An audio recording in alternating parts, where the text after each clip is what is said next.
નમસ્કાર પેન્શનર મિત્રો. ગુજરાત રાજ્ય સરકારની સેવામાંથી સેવાનિવૃત્ત થયેલ પેન્શનરોના પ્રશ્નો અને તેના પ્રત્યુત્તર આ શ્રેણી હેઠળ આપણે યુટ્યુબના માધ્યમથી મળીએ જ છીએ. એ શ્રેણીના આજે 30મા એપિસોડમાં મિત્રો આજે એક વિશેષ બાબતની ચર્ચા કરવી છે. આ આખી ચર્ચા એવા પેન્શનરો માટે છે કે જે ગુજરાત રાજ્ય સરકારની સેવામાંથી નિવૃત્ત થયેલા છે અને હાલમાં ટૂંકા ગાળા માટે અથવા લાંબા ગાળા માટે ભારત દેશની બહાર એટલે એબ્રોડમાં વિદેશમાં વસે છે, પ્રવાસે ગયેલા છે અથવા ત્યાં રહેઠાણ રાખી અને ત્યાં એ લોકો રહે છે.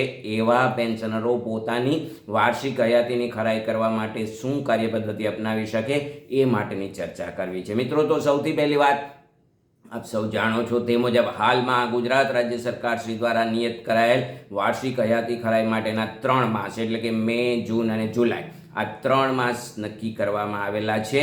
આ 3 માસ દરમિયાન વાર્ષિક હયાતીની ખરાઈના પ્રમાણપત્રો તિજોરી અધિકારીને મળશે એટલે ત્યાર પછીથી એટલે કે જુલાઈ માસ પછીનું પેન્શન ચાલુ રાખી શકશે. તો આ સમય વાર્ષિક હયાતી ખરાઈ કરવા માટેનો સમય છે. એવા સંજોગોમાં આપણે અગાઉના 2 એપિસોડમાં જે લોકો અહીંયા ભારતમાં વસે છે એવા લોકો કાં તો પોતાની બેંક અથવા તો તિજોરી કચેરી ખાતે રૂબરૂ જઈ અને વાર્ષિક હયાતીની ખરાઈ કરાવી શકે એ માટેની વ્યવસ્થા, અથવા તો ન જઈ શકે તો અન્ય વૈકલ્પિક વ્યવસ્થાઓ બાબતે આપણે વિગતવાર ચર્ચા કરેલી છે. પરંતુ હવે આજના દિવસે એ ચર્ચા કરવી છે કે આ સમય દરમિયાન એવા પેન્શનરો છે કે જે ભારતની બહાર છે એવા લોકો પોતાની વાર્ષિક હયાતીની ખરાઈ કઈ રીતે કરાવી શકે એ માટેના મને વારંવાર પ્રશ્નો પૂછવામાં આવે છે. પરંતુ કંઈક સમયમાં વચ્ચે વ્યસ્તતા એવી હતી જેથી કરીને આપના સુધી હું બહુ ઝડપથી ન પહોંચી શક્યો. પરંતુ આમ છતાં પણ આજે તારીખ 31 મે 2023, હજી 2 માસ એટલે કે જૂન 23 અને જુલાઈ 23, 2 માસ તમારા આ વાર્ષિક હયાતી ખરાઈ માટેના નિયત સમય માટેના 2 માસ હજુ બાકી છે. તો આજના દિવસે એવા પેન્શનરો કે જે ગુજરાત સરકારની સેવામાં નિવૃત્ત થયેલ છે અને હાલમાં વિદેશ ખાતે રહે છે એવા પેન્શનરો માટે, તો મિત્રો સૌથી પહેલી વાત આપણે એ ચર્ચા કરીએ કે આવા જે પેન્શનરો છે એને 2 વિભાગમાં વર્ગીકૃત કરી દેવા છે. કારણ કે બંને પ્રકારના જે પેન્શનરો છે એના માટેની અલગ સૂચનાઓ છે. એટલે સૌથી પહેલાં આ પેન્શનરોને આપણે 2 વિભાગમાં વર્ગીકૃત કરીએ. એક એવા પેન્શનરો કે જે ભારતીય નાગરિકત્વ એટલે કે ઇન્ડિયન સિટીઝનશીપ ધરાવે છે એવા, અને બીજા જે અત્યારે ભારતીય નાગરિકત્વ ધરાવતા નથી એવા. આ બંને પ્રકારના પેન્શનરો માટે આપણે અલગથી ચર્ચા કરીએ છીએ. જેમાં સૌથી પહેલાં આપણે જે લોકો ટૂંકા ગાળા અથવા લાંબા ગાળા ખાતે માટે વિદેશમાં ગયેલા છે પરંતુ નાગરિકત્વ એટલે કે સિટીઝનશીપ હજી તેઓ ભારતીય ધરાવે છે એવા પેન્શનરો માટે સૌથી પહેલાં આ ચર્ચા કરીએ. જે અત્યારે ઇન્ડિયન સિટીઝનશીપ ધરાવે છે પરંતુ વિદેશમાં અત્યારના સમયમાં રહે છે એવા લોકો, એવા પેન્શનરો માટે પહેલી વાત કે આવા પેન્શનરોએ ગુજરાત તિજોરી નિયમોના નિયમ 273ની નોંધ 3G મુજબ એવા પેન્શનરોએ નિયત નમૂનાનું હયાતી ખરાઈ પ્રમાણપત્ર, નિયત નમૂનાનું હયાતી ખરાઈ પ્રમાણપત્ર નિયમ 273ની જોગવાઈ મુજબનું આવું પ્રમાણપત્ર તૈયાર કરવાનું છે. આ પ્રમાણપત્રમાં બરાબર યાદ રાખીએ કે આવા પ્રમાણપત્રમાં માત્ર પેન્શનરનું નામ, એનું સરનામું, પીપીઓ નંબર, બેંકનું નામ, બેંકની શાખાનું નામ અને બેંકના ખાતા નંબર આટલું જ એમાં દર્શાવવાનું છે. એવું એક આ ફોર્મ છે. આ ફોર્મમાં પેન્શનરે નિયત સ્થળે પોતાની સહી કરી અને વિદેશમાં જે આવા પ્રકારના પ્રમાણપત્રો આપવા માટે અધિકૃત જે અધિકારી છે, આવા અધિકારીઓમાં હું જ્યાં સુધી જાણું છું એવા અધિકારીઓમાં જુદા જુદા દેશમાં આવી સત્તાઓ, જુદા જુદા દેશની સત્તા અધિકારીઓએ આવી રીતે અલગથી આપેલી છે. ખાસ કરીને જે નોટરી પબ્લિક તરીકે કામ કરે છે ત્યાં વિદેશમાં, અથવા તો કમિશનર ઓફ ઓથ તરીકે ઓળખાય છે, અથવા જસ્ટિસ ફોર પીસ એવા નામથી કોઈ જે અધિકૃત અધિકારી હોય એમની સહી કરાવી અને આવું પ્રમાણપત્ર તૈયાર કરવાનું છે. એમની રૂબરૂમાં સહી કરવાની છે આવા પ્રમાણપત્રમાં. આ પ્રમાણપત્ર હવે ઘણા બધા પેન્શનરો એવા પ્રશ્નો પૂછે છે કે આવું નિયત નમૂનાનું પ્રમાણપત્ર તૈયાર ન હોય તો અમારે કેવી રીતે મેળવવું? તો પહેલી વાત કે આવું નિયત નમૂનાનું પ્રમાણપત્ર નહીં હોય તો એમાં આટલી વિગત દર્શાવવાની છે એવું જે તે અધિકૃત અધિકારી પોતાના લેટર પેડ ઉપર પણ આવું પ્રમાણપત્ર આપી દેશે તો પણ ચાલશે. એમાં આટલી વિગતો આવી જોઈએ. This is to certify that pensioner Shri so and so holding of PPO number so and so, bank account, bank branch or bank name એટલું લખી અને is alive today and who has signed before me એવી રીતે પોતાના letter pad ઉપર પણ આવું પ્રમાણપત્ર આપી દેશે તો ચાલશે. અન્યથા આવું નિયત નમૂનાનું પ્રમાણપત્ર ગુજરાત સરકાર શ્રીની નાણાં વિભાગની વેબસાઇટ ઉપરથી પણ તમે ડાઉનલોડ કરી શકો છો. કોઈ પણ તિજોરી કચેરી ખાતેથી પણ તમે આવું ફોર્મ મેળવાવી શકો છો. અને એ સિવાય પણ અન્ય એક વિકલ્પ એ પણ આપી દઉં, જો આવું નિયત નમૂનાનું પ્રમાણપત્ર તમને ક્યાંયથી ન મેળ પડે તો તમે મારા મોબાઈલ નંબર 9824488667 982444886667 ઉપર વોટ્સએપમાં રિક્વેસ્ટ મોકલશો તો વોટ્સએપમાં પણ હું તમને આની પ્રિન્ટ ફોટો પાડી અને તમારી સુધી તમારા મોબાઈલમાં પહોંચાડી શકીશ. તો આ રીતે નિયત નમૂનાનું પ્રમાણપત્ર તમારે આવું એક તૈયાર કરવાનું છે, એમાં તમારી સાઇન કરવાની છે અને એ માટે અધિકૃત કરતા જે તે દેશના જે અધિકૃત અધિકારીઓ હોય એમની સહી કરાવી અને તિજોરી કચેરી ખાતે આ એક ફોર્મ હયાતી ખરાઈનું પ્રમાણપત્ર મોકલવું છે. એની સાથે બરાબર યાદ રાખો મિત્રો, આપ હજુ પણ ભારતીય નાગરિકત્વ ધરાવો છો એના પુરાવા રૂપે આપના ઇન્ડિયન પાસપોર્ટના પ્રથમ પાનાની પ્રમાણિત નકલ સાથે જોડવી છે કે જેથી કરીને તિજોરી અધિકારી નક્કી કરી શકે આપ હાલમાં ભલે વિદેશમાં રહેલા હો પરંતુ તમારું નાગરિકત્વ, તમારું સિટીઝનશીપ ઇન્ડિયન છે. એના આધાર રૂપે પાસપોર્ટના પ્રથમ પાનાની જેમાં તમારું ઇન્ડિયન સિટીઝનશીપ ધરાવતા હોય એવા પ્રથમ પાનાની પ્રમાણિત કરેલી નકલ, એટલે આ એક ફોર્મ, બીજું પાસપોર્ટની નકલ અને એના ઉપર ફોરવર્ડિંગ જે તિજોરી અધિકારીને ઉદ્દેશીને લખાયેલો છે કે આ રીતે હું હાલમાં અહીંયા સ્થાયી થયેલો છું અથવા તો નિવાસ મારું છે પરંતુ હું અત્યારે આ સમય દરમિયાન ભારતમાં આવી શકું એમ નથી, તો મારું વાર્ષિક હયાતી ખરાઈનું પ્રમાણપત્ર જે અધિકૃત અધિકારીએ અધિકૃત કરેલું છે અને મારા ભારતીય નાગરિકત્વના આધાર રૂપે મારા ઇન્ડિયન પાસપોર્ટની પ્રમાણિત નકલ આ સાથે સામેલ છે, તો મારી વાર્ષિક હયાતીની ખરાઈ કરી અને મારું પેન્શન આગળ ચાલુ રાખવા માટે વિનંતી છે. આવા એક ફોરવર્ડિંગ લેટર સાથે 3 વસ્તુ બરાબર યાદ રાખો મિત્રો. પહેલી વાત ફોરવર્ડિંગ લેટર, બીજું તમારું આ નિયત નમૂનાનું વાર્ષિક હયાતીની ખરાઈનું પ્રમાણપત્ર. ફરીથી સ્પષ્ટતા કરી દઉં કે આવું નિયત નમૂનાનું પ્રમાણપત્રમાં જેમાં વિગત આટલી આવે છે એ તમે તમારી મેળે તૈયાર કરીને અથવા તો જે અધિકારી પાસે તમારે આ સાઇન કરાવવાની છે એમના લેટર પેડ ઉપર પણ આવું તૈયાર કરાવવાનું છે. આજની તારીખે હયાત છે અને એને મારી રૂબરૂમાં સહી કરેલ છે, આ અગત્યની બાબત એમાં ઉલ્લેખ થયેલો હોવો જોઈશે. આ નિયત નમૂનાના પ્રમાણપત્ર સાથે પાસપોર્ટની નકલ અને પ્રમાણિત પાસપોર્ટની નકલ અને અરજી, આ વસ્તુ 3 બાબતો સાથેનું આખું પ્રકરણ તમારે તિજોરી અધિકારીને, સંબંધિત તિજોરી અધિકારી એટલે કે જે તિજોરીમાંથી જે પેન્શન ચૂકવણા કચેરીમાંથી તમે પેન્શન મેળવો છો એમને મળે એવી રીતે તમારે મોકલવાનું છે. આ એક પહેલો પ્રકાર. જે લોકો હજુ પણ વિદેશમાં અત્યારે રહે છે પરંતુ નાગરિકત્વ ભારતીય ધરાવે છે એવા લોકો માટેની આ એક વ્યવસ્થા. હવે બીજા એવા પ્રકારના પેન્શનરો કે જે નાગરિકત્વ ભારતીય હવે ધરાવતા નથી, પહેલાં હતું એટલા માટે તો ગુજરાત સરકારની સેવામાં જોડાયેલા હતા, એવા લોકો જે અત્યારે નાગરિકત્વ ભારતીય ધરાવતા નથી એવા પેન્શનરો માટેની સૂચના બરાબર સમજી લેજો મિત્રો. આવા પેન્શનરોએ પણ જે ઉપર જે મેં આખી ચર્ચા કરી એવા જે પ્રથમ પ્રકારના પેન્શનરો માટેનું નિયત નમૂનાનું વાર્ષિક હયાતીની ખરાઈનું પ્રમાણપત્ર ત્યાંના જે અધિકૃત અધિકારી હોય એમની સમક્ષ કરેલું આવું પ્રમાણપત્ર તો મોકલવાનું જ છે, પરંતુ હવે તેઓ ભારતીય નાગરિકત્વ ધરાવતા નથી એટલા માટે હવે એને એના પાસપોર્ટની નકલની જરૂર નથી. મોકલે તો સ્વાભાવિક છે એમાં જોઈ શકાશે કે ભારતીય નાગરિકત્વ નથી. પાસપોર્ટની નકલ ફરજિયાત નથી, પણ એ જાતે સ્વીકારે છે અને રજૂઆત કરે છે કે હવે ભારતીય નાગરિકત્વ નથી.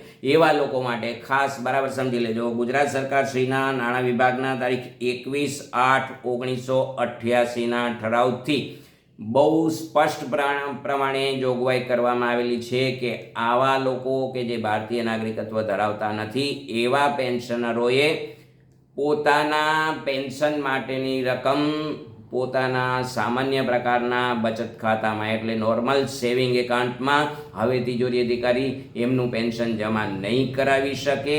એટલા માટે એમનું આ જે સામાન્ય પ્રકારનું જે બચત ખાતું છે એની જગ્યાએ NRO બિન નિવાસી resident of ordinary account Indian છે, બિન નિવાસી ભારતીય પરંતુ એમનું સામાન્ય એકાઉન્ટ એટલે NRO પ્રકારનું ખાતું હોવું જોઈશે. કારણ કે આ પ્રકારની જોગવાઈ 21/8/88ના ઠરાવથી સરકારશ્રીએ કરેલી છે. તે મુજબ જો આ પ્રકારનું ખાતું હશે તો તિજોરી અધિકારી આવા ખાતામાં રિઝર્વ બેંકની મંજૂરી વગર પણ નિયમિત પેન્શન જમા કરાવી શકશે. એટલે એવા પેન્શનરો જે લોકો ભારતીય નાગરિકત્વ હવે ધરાવતા નથી એવા લોકોને માટે પેન્શન ચાલુ રાખવા માટે જો ત્યાંથી વાર્ષિક હયાતીની ખરાઈનું પ્રમાણપત્ર મોકલશે તો તિજોરી અધિકારી પહેલી ચકાસણી એની એ કરશે કે એનું નાગરિકત્વ ક્યાંનું છે. જો ઇન્ડિયન પાસપોર્ટની નકલ નહીં જોડેલી હોય તો સ્વાભાવિક છે કે નાગરિકત્વ વિદેશી ધરાવે છે. તો એવા પેન્શનરોએ પોતાનું સામાન્ય બચત ખાતું છે એની જગ્યાએ નોન રેસિડેન્ટ્સ ઓર્ડિનરી એકાઉન્ટ એવું સામાન્ય પરંતુ બિન નિવાસી ભારતીય તરીકેનું સામાન્ય ખાતું ખોલાવવું પડશે. હવે પ્રશ્ન સૌથી પહેલો એ છે કે અત્યારે તો એ લોકો તમે બધા વિદેશમાં છો અને આવા પ્રકાર અત્યારે સામાન્ય બચત ખાતું છે, આગલા વર્ષ સુધી તમે આ પ્રમાણે પેન્શન મેળવેલું, તો હવે આવું બેંક એકાઉન્ટ તબદીલ કરવા માટેનો જે નેચર ઓફ એકાઉન્ટ છે સામાન્ય બચત ખાતાની જગ્યાએ NRO કરાવવાનું છે. તો એવા પેન્શનરોને ખાસ વિનંતી છે મિત્રો, તમારી બેંકનો તમે ત્યાંથી ઓનલાઈન અથવા ઓફલાઈન સંપર્ક સાધી અને એમને જે કંઈ તમારે રજૂઆત કરવાની છે કે મારું હવે પેન્શન ચાલુ રાખવા માટે મારું આ ખાતું છે સામાન્ય બચત ખાતું એમાંથી આ NRO પ્રકારમાં તબદીલ કરવું છે, એ લોકો જે ડોક્યુમેન્ટ્સ તમારી પાસે માંગે એ ડોક્યુમેન્ટ્સ તમે ત્યાં મોકલી અને તમારું જે આ સામાન્ય બચત ખાતું છે એમાંથી આ તબદીલ થયેલું છે એવું ખાતું તબદીલ કરાવી એના આધાર રૂપે પાસબુકની પ્રથમ પાનાની ઝેરોક્સ જેમાં આપનું હવે આ ખાતું NRO પ્રકારનું છે એવું એક પાસબુકની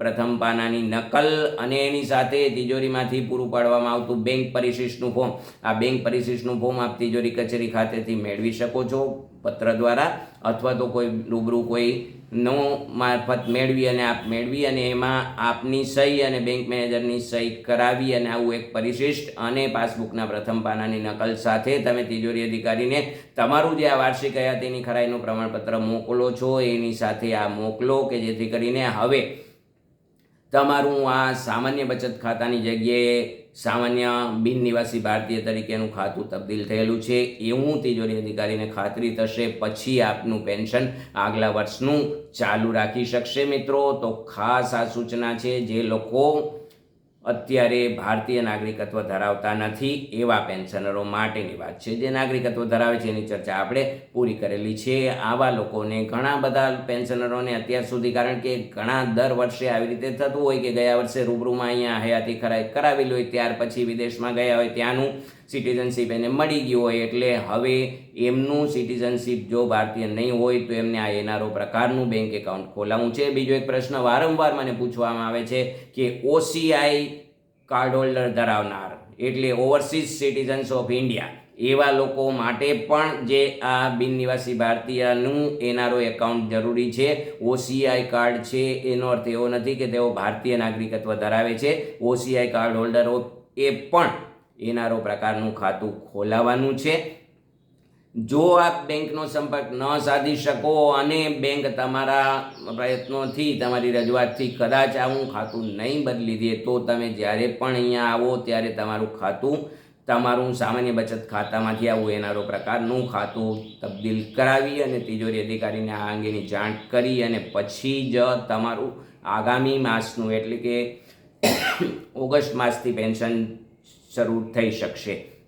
બરાબર યાદ રાખજો મિત્રો, આ એવા લોકો જે લોકોએ ભારતીય નાગરિકત્વ અત્યારે નથી, ગુમાવી દીધેલું છે અને વિદેશી નાગરિકત્વ ધરાવે છે એવા પેન્શનરો માટે તો આ 2 પ્રકારના પેન્શનરો. બીજી એક સૌથી અગત્યની વાત, ઘણા બધા પેન્શનરો માટે એવું મને પૂછવામાં આવે છે કે આવા પ્રકારની આખી કાર્યવાહી પૂરી કરી અને અમારે આજે નિયત આખું પ્રકરણ છે એ ક્યાં મોકલવું. બરાબર યાદ રાખો મિત્રો, તમે જે તિજોરી કચેરી ખાતેથી પેન્શન મેળવો છો ત્યાં અને માત્ર ત્યાં જ આ કાં તો રૂબરૂમાં તમારા કોઈ રિલેટિવ મારફત તમે રૂબરૂમાં મોકલી શકો છો અથવા પોસ્ટથી પણ મોકલી શકો છો, પરંતુ બેંકને મોકલવાની જરૂર નથી. બરાબર યાદ રાખો, તમારું વાર્ષિક હયાતીની ખરાઈની આખી જે પ્રોસેસ છે તિજોરી અધિકારીએ નક્કી કરવાની છે અને તિજોરી અધિકારીને આ પ્રમાણપત્ર મળે પછી તિજોરી અધિકારી આગામી માસનું તમારું પેન્શન ચાલુ રાખી શકશે. એટલે મહેરબાની કરીને જો બેંકને મોકલતા હો તો ત્યાં ન મોકલો, અથવા તો બેંક સાથે તમે જો વ્યક્તિગત સંપર્કમાં હો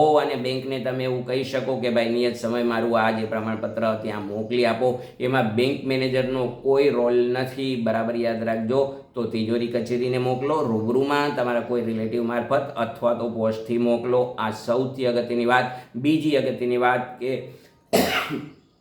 આવા પેન્શનરોએ જ્યારે ફોરવર્ડિંગ લેટર લખો ત્યારે ભારતનું પોતાનું ભારત ખાતેનું જે પત્રવ્યવહારનું સરનામું છે એ ખાસ લખો અને તિજોરી અધિકારીને એ અંગે માહિતગાર કરો કે મારો કોઈ પણ પત્રવ્યવહાર ભારત ખાતેના મારા આ સરનામા ઉપર કરવો, કે જેથી કરીને કાંઈ પણ કોઈ ક્વેરી હોય અથવા કોઈ તિજોરી અધિકારીને તમને જાણ કરવાની હોય તો. નહીં તો તિજોરી અધિકારી તમારા પેન્શન ચૂકવણી હુકમ પીપીઓમાં જે સ્થાયી સરનામું છે ત્યાં પત્રવ્યવહાર કરશે અને સ્વાભાવિક છે કે કદાચ ત્યાં આ સરનામે આપને પત્ર મળી ન શકે, આપના કોઈ અધિકૃત જે રિલેટિવ છે એ પણ એમનો મેળવી ન શકે, તો આવા સંજોગોમાં આપનું ભારત ખાતેનું જે સરનામું હોય જ્યાંથી તમને આ બધી માહિતી તમારા સુધી પહોંચી શકે એવું સરનામું ખાસ લખો. બીજી વાત, આવું જે આખું પ્રકરણ તૈયાર કરેલું છે એ પ્રકરણને હાર્ડ કોપી જ ફરજિયાત છે. બરાબર સમજજો. ઘણા પેન્શનરો એવું પૂછે છે કે ભાઈ મેલમાં અમે આ પ્રમાણપત્ર તૈયાર કરેલું છે, મેલમાં મોકલી દઈએ તો ચાલશે? મેલમાં મોકલો, એનાથી માત્ર તિજોરી અધિકારીને જાણકારી મળશે. તિજોરી અધિકારી એને આધારે કોઈ એક્શન લઈ શકશે નહીં. તમારું પેન્શન માટે હયાતી ખરાઈ પ્રમાણપત્ર, તમારી વાર્ષિક હયાતી ખરાઈ ત્યારે જ કરી શકશે જ્યારે તમારી આ નિયત પ્રમાણપત્ર હાર્ડ કોપીમાં, એટલે કે જે અધિકૃત એજન્ટ નોટરી પબ્લિક છે અથવા તો બીજા કોઈ અધિકારીએ સહી કરેલું એનું sign copy, ink sign copy જે ઓરિજિનલ હોય એવું જ પ્રમાણપત્ર તમારે તિજોરી અધિકારી સુધી પહોંચાડવું છે. નહીં કે મેલમાં અથવા તો બીજી ઝેરોક્સ કોપી કે એવું મળશે એના આધારે તિજોરી અધિકારી માન્ય રાખી શકશે નહીં. આ ખાસ અગત્યની વાત છે મિત્રો. જે લોકો વિદેશમાં વસે છે એવા પેન્શનરો માટે આ 2 પ્રકારની માહિતી ખૂબ અગત્યની હતી મિત્રો. ઓસીઆઈ કાર્ડ હોલ્ડર હોવા છતાં પણ આ એનઆરઆઈ એકાઉન્ટ હોવું જરૂરી છે. આ એક વાત, જો ભારતીય નાગરિકત્વ હશે તો માત્ર તમારે પાસપોર્ટની નકલ જોડવાની છે. આ સ્પષ્ટ સૂચનાઓ, આટલી બાબતો ધ્યાન રાખશો એટલે તમારું આ વાર્ષિક હયાતી ખરાઈ અંગેની કાર્યપદ્ધતિ પૂર્ણ થયેલી ગણાશે મિત્રો. તો આ બાબતે ફરીથી હજી એક વખત રજૂઆત કરી દઉં મિત્રો કે તમે આવું જે નિયત નમૂનાનું વાર્ષિક હયાતીની ખરાઈનું પ્રમાણપત્ર તમે જાતે આ માહિતી તૈયાર કરી અને કોઈ ત્યાંના અધિકૃત અધિકારીની સમક્ષ સહી કરીને તૈયાર કરાવી શકો છો, અથવા નિયત નમૂનાનું પ્રમાણપત્ર જો તમારે અહીંયાથી જોઈતું હોય તો તમે તિજોરી અધિકારીને જાણ કરશો એટલે એ તમારા જે સરનામે હોય ત્યાં મોકલી શકશે અથવા તો મેલ પણ કરી શકશે.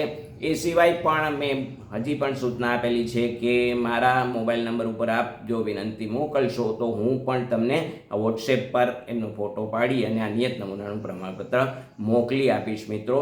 બીજી વાત, તમે જ્યારે આ પ્રમાણપત્ર મોકલો તો મારી એક અંગત સલાહ છે કે જો તમારા ભારત ખાતેના કોઈ રિલેટિવ એવા હોય કે જે રૂબરૂ આ જઈને આપી શકે એમ હોય તો એમના મારફત મોકલો. અન્યથા પોસ્ટથી પણ તિજોરી અધિકારીને મોકલી શકો છો. જો કોઈ હોય તો એમને મોકલો અને એ પોતાની એક બીજી નકલમાં તિજોરી અધિકારીનું પહોંચ મેળવી લેશે, રિસીટ પણ મેળવી લેશે કે આ તારીખના રોજ આ પ્રમાણપત્ર આટલા ડોક્યુમેન્ટ સાથે મળેલ છે. જો કોઈ હોય તો એમના મારફત મોકલો.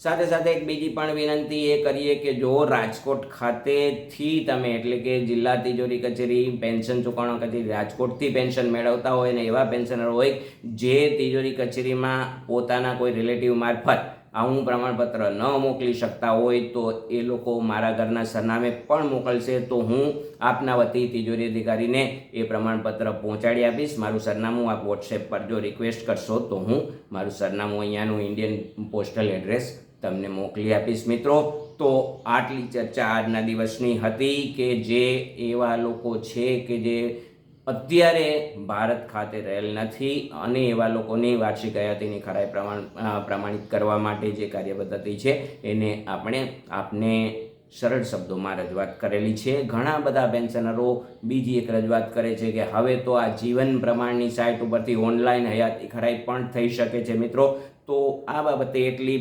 માહિતી ખાસ યાદ રાખીએ કે જીવન પ્રમાણની જે સાઇટ છે એ ભારતીય વેબસાઇટ ઉપરથી કરેલી છે. જો એ સાઇટ તમારે ત્યાં ઓપરેટ કરવી હશે તો એની સાથે તમારું આ જે જીવન પ્રમાણનું જે આખું જે કાર્યપદ્ધતિ છે મેં અગાઉના વિડીયોમાં જે માહિતી આપેલી છે એ બધી કાર્યવાહી કરવા માટે તમારી પાસે જે થંબ ઇમ્પ્રેશન રીડ કરે એવું બાયોમેટ્રિક જે ડિવાઇસ છે આ ડિવાઇસ પણ ભારતીય કંપનીઓના હોવા જરૂરી છે. એના જે ડ્રાઈવ છે એ ડ્રાઈવ પણ અહીંયા તમે એમાં તમારા મોબાઈલમાં જો અપલોડ કરેલા હશે તો ત્યાં આ સાઇટ ઉપરથી વર્ક થઈ શકશે. અન્યથા મોટાભાગના લોકોને આ પ્રકારની વ્યવસ્થા ન હોવાને કારણે જીવન પ્રમાણની સાઇટ ઉપરથી જે ભારતની બહાર છે એવા પેન્શનરોને મેં ઉપર દર્શાવેલી એ જ કાર્યપદ્ધતિ અપનાવવી પડશે. જો આ ડિવાઇસ તમે ત્યાં અહીંયાથી ઇન્ડિયન કંપનીનું લઈ અને એમાં ડ્રાઈવ પણ એ રીતે નાખેલા હશે અને શક્ય હોય એ સાઇટ ખુલે તો એમાં કરાવી શકશો. અન્યથા આ મેન્યુઅલ પ્રકારની જે મેં વ્યવસ્થા સૂચવી એ કરવાની છે. મિત્રો, તો આજના દિવસ પૂરતું આટલી ચર્ચા રાખી અને ભવિષ્યમાં ફરીથી પાછા બહુ નજીકના ભવિષ્યમાં મળશું ત્યારે પાછી આગળની ચર્ચા કરશું. ત્યાં સુધી આપના માર્ગદર્શક મિત્ર નરેન્દ્ર વિઠલાણીને રજા આપો. મિત્રો, આપનું જીવન આનંદમય, પ્રભુપરાયણ અને ઉલ્લાસમય બની રહે અને આપના પેન્શન બાબતે આપ નિશ્ચિંત બની અને તમારી શેષ જીવન આનંદથી વિતાવો એવી અભ્યર્થના, વિનંતી, પ્રણામ સાથે રજા આપો. મિત્રો, અસ્તુ.